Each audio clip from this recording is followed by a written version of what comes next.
Hello. Welcome to the Turret of Pleasure in the Enchanted Kingdom of Hermione. It's in the evening for once. I usually do these in the daytime, but I got a moment. We went on our first road trip, thrift store road trip. Nothing but thrift stores. Went up to Duncan and back from Sooke, BC, and really we just hit Duncan. We didn't go anywhere. We hit Mill Bay. And it was a good run. This is a great, typical run for me when I really get a chance to, go hit the places I kind of know. And so we took off today. The first place we hit was the Salvation Army thrift store in Mill Bay. Had some good, cool stuff. And the stuff you find in the thrift stores. This one is pretty good. All the CDs are in one place, a rarity. You look at them, and there's a fluorescent light behind you that shines off the spines of the CDs, so you can't read them. So it's tedious. And when you're an old person, you forget your glasses. It's doubly tedious. So, but here's what I found. Look what I found. Lena Lovitch, March. Lena Lovitch, March. I didn't know she had made this record.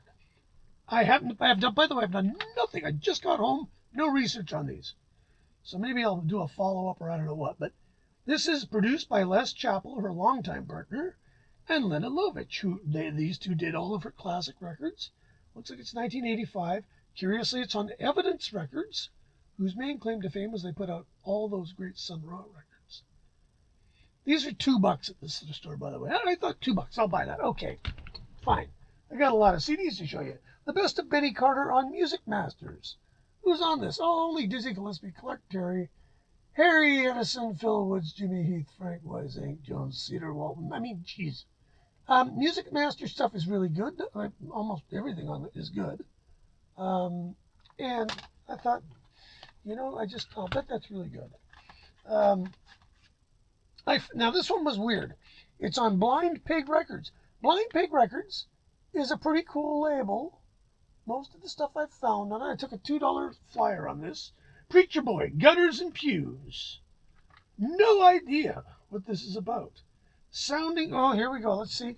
Sounding kind of like Tom Waits covering Son House or Charlie Patton or R. Crumb and the Cheap Suit Serenaders out on a weekend bender.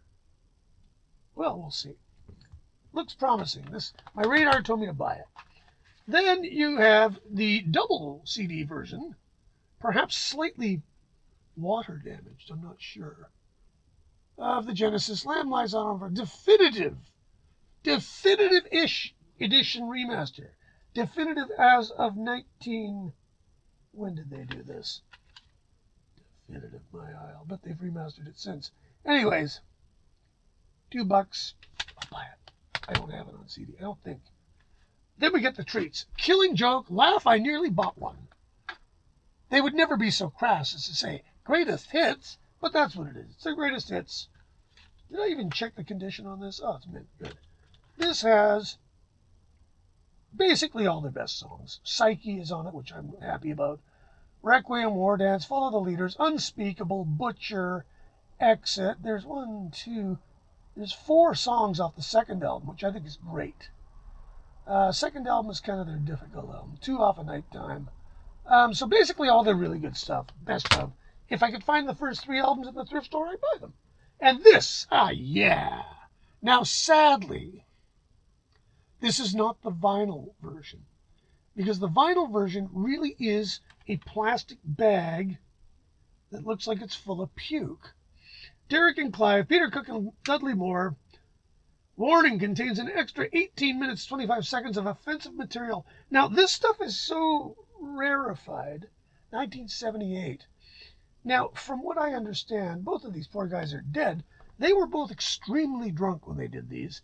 And I have the Derek and Clive record on Island, the Derek and Clive Live. And there are reasonable chunks of that record that aren't particularly funny. They're just really fucking weird. And it's like, are these guys just super loaded? Anyway, that was the best one of that. So then we went up to Duncan. We hit the Salvation Army right in the heart of downtown Duncan. For whatever reason, I don't have very good luck at the Salvation Army. And today I completely struck out. There was nothing there. And sometimes this happens. So then we decided, okay, we'll go up the road to the Bibles for Missions, I think it is. Now, this is I don't want to denigrate these people too much, but I really get a kick out of the really fundamentalist, religiously righteous thrift stores. This thrift store has something like 7 security cameras in it, but they will give you a Bible if you want one, which I think is really interesting. But they're nice ladies there, and they mean well, I suppose. But this thrift store is weird. They have a huge section. They have them in sections. You will almost never find a thrift store where they've sectioned off the styles of music. And I warn you, if they've actually done this, it isn't going to be even close to right. So, and this is the great part.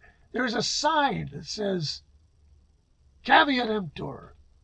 God, I should have taken a picture of it.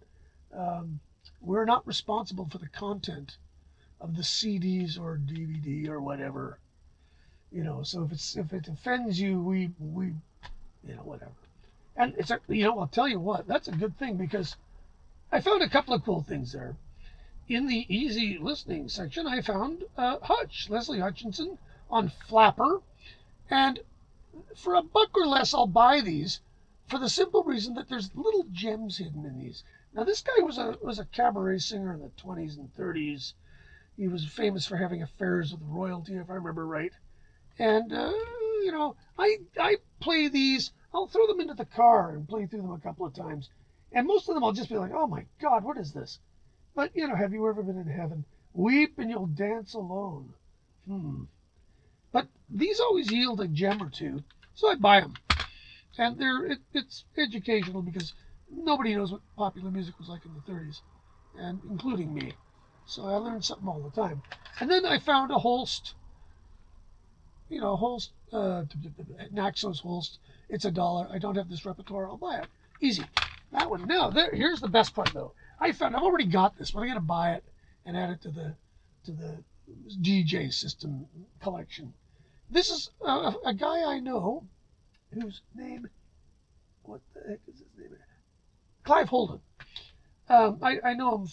I know of him. I know him through friends. Had a little label that did poetry in Canada. And this is Patrick Lane doing Patrick Lane's reciting his own poetry. Now, it's a darn good thing they had that sign up, because this has a poem entitled Cunt and a poem entitled Vulva. You are the sound of the little boat. Jeez, I'll bet if they knew what this was, they wouldn't have put it up for sale. So I'm glad I bought it. So there, we left that one. And then we headed into the deep. No, sorry. No, we didn't. The what am I saying? Got my story all mixed up. And then we went to the thrift store, probably in my immediate orbit, which is the sort of living embodiment of chaos theory. It's enormous. It used to be completely insane. There'd be boxes of records everywhere. And, and it was one of those places where the CDs were in like 5 different places. And, you'd say, where are the CDs? Over there. Are there any more? Oh, yeah, there were. And it was Dadaist almost. And then it got bought by some other people. And they kind of instilled a certain amount of order on things. The CDs all did go into a rack. There, lots of the CDs didn't have CDs in them. Lots of them, the cases were smashed. Lots of them were missing booklets. Way too many of them today were copies of CDs that somebody had made with CDRs in them. But, as is always the case, and today's day was at least 4,000, 5,000 CDs in the thrift store. And it was fucking chaos. And I'm just like, oh, okay. By the way, it was 40 degrees Celsius at this point in time. And I was starting to huff and puff just a little bit. However, I soldiered on. I persevered. I sure did. And I went to the place where the CDs usually are. And when you hit these places, after a while, you see the same CD. It's been there for years. You see a few of them, like, oh yeah, I remember that. Or there'll be ones, oh yeah, but there's no CD in it, and it still hasn't been discovered. But then I noticed there was a whole new wall of CDs. Oh, okay. Well, whatever. Let's look at it. Well, of course, it's just like you go fishing, and you hit a pot of something, some humpbacks. Bingo, you caught your limit. And within, I don't know, 90 seconds, how can I make sense of this haul? Within 90 seconds, I had Verdi's Louisa Miller, James Levine, Metropolitan Orchestra. I don't have this. Verdi's Un Ballo e Miscera, which I think have on LP at the studio, but this is Karajan and the Vienna Philharmonic, and what's not to love? I've got Fidelio on CD, but not with Ben Heppner, which I bet is really good, Sir Colin Davis. The one I've got is Bernstein, and we're going to have a Fidelio off in the next month or two, and we're going to figure out which one is superior, and we're going to turf the other one. What else? Christopher Parkening, the great recordings. These were $1 each, by the way. Parkening is a very good player. I learned a great lesson from him in guitar player. Somebody asked him, what can I do? How can I put my nails back together? I keep breaking my nails. And, my nails are always broken. And he goes, one day I just told myself I'm never going to let a broken nail be an excuse for a bad gig. And I never broke a nail again, he said. Good story. So I like Christopher Parkening. We found not one, but two Harmonia Mundi USA. Now, I'll buy anything on this label. It's all good. Anonymous 4 is, I do believe, 4 singers. They're doing, what's not to like? Medieval Hungarian Christmas music. I'm in. What about On Yulis Night?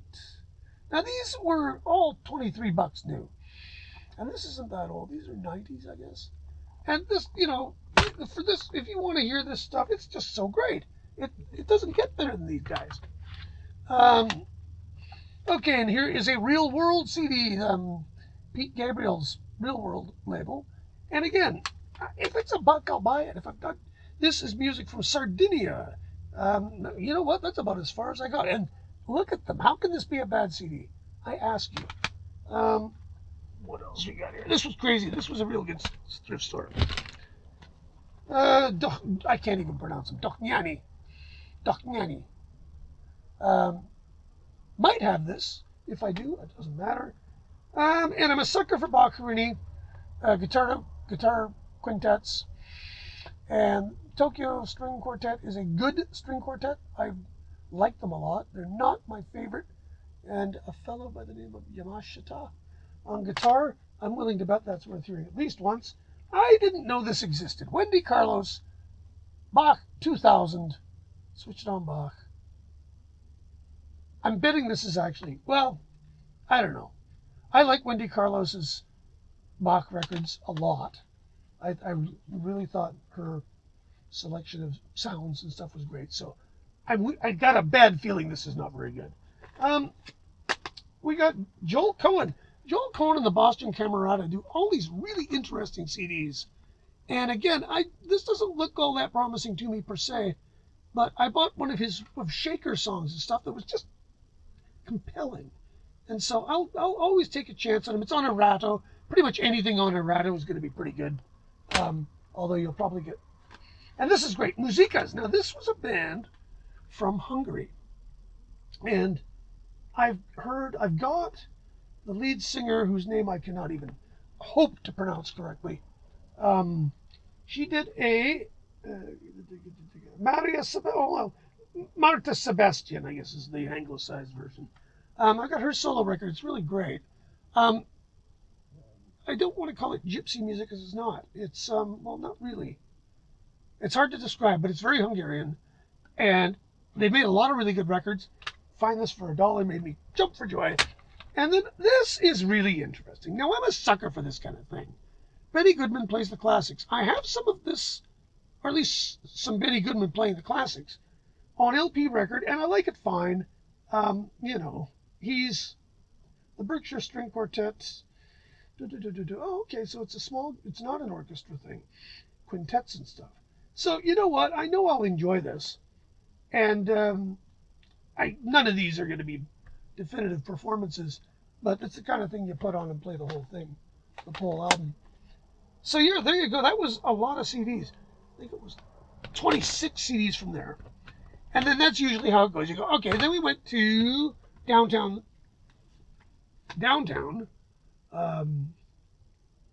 Duncan.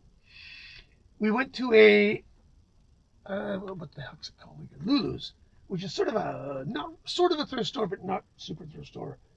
And again, the CDs, it was just absolute. The CDs were barricaded, so you couldn't get to them. And then they were one of these places where they had the CDs too deep, and then there's no way to look through the back row unless you do some serious architectural and archaeological work. But I did it anyway, and I came up with exactly one CD. That's how it goes. $2. Django and Stefan. I don't actually have this, I don't think. And I know I want it. So, and there's also this weird thing. When you go to a thrift store, you kind of want to leave with something. Even if it's, okay, I'll buy it. This I actually did quite want. So that was great. Then we went to one up the street, the Sassy Lion. And the Sassy Lion, again, like all the thrift stores, where are the CDs? There they are. Okay. That's great. Are there CDs anywhere else in the store? Oh, yeah, in the back on the table. Well, of course, in the back on the table. And in the back on the table, I found the Scottish lute. And he plays the lute, and he plays the mandora. And the mandora, to me, is quite interesting. So this was $1. It's on Dorian. It'll be that beautiful soft focus sound they like so much there. But the sound will be good. And this will be great for, quiet listening, which I actually quite like this kind of stuff for quiet listening. And then finally, we went to the store, which is kind of a record store, kind of a boutique, kind of a CD store.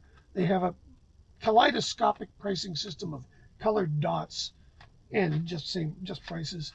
I didn't linger in the vinyl section. I found a lot of things there that I thought were just thrift store things for $20, and I found a couple of things there that were priced for $5. It maybe should have been $50 if they knew what they had, but I don't like getting whiny about that. However, mercifully, they had a dollar bin. And in the dollar bin, I found Fleeting Visions by Timothy Milbinger on Centaur. Now, just the fact that it's on a label called Centaur made me curious. But I actually know Centaur. And Centaur is a very small indie American label that deals with new music. And so I don't know a damn thing about this record. I know I'm going to enjoy it because the first track is for a solo pianist. It's 20 minutes long. Second track, flute, bass, clarinet, and violin. Cool.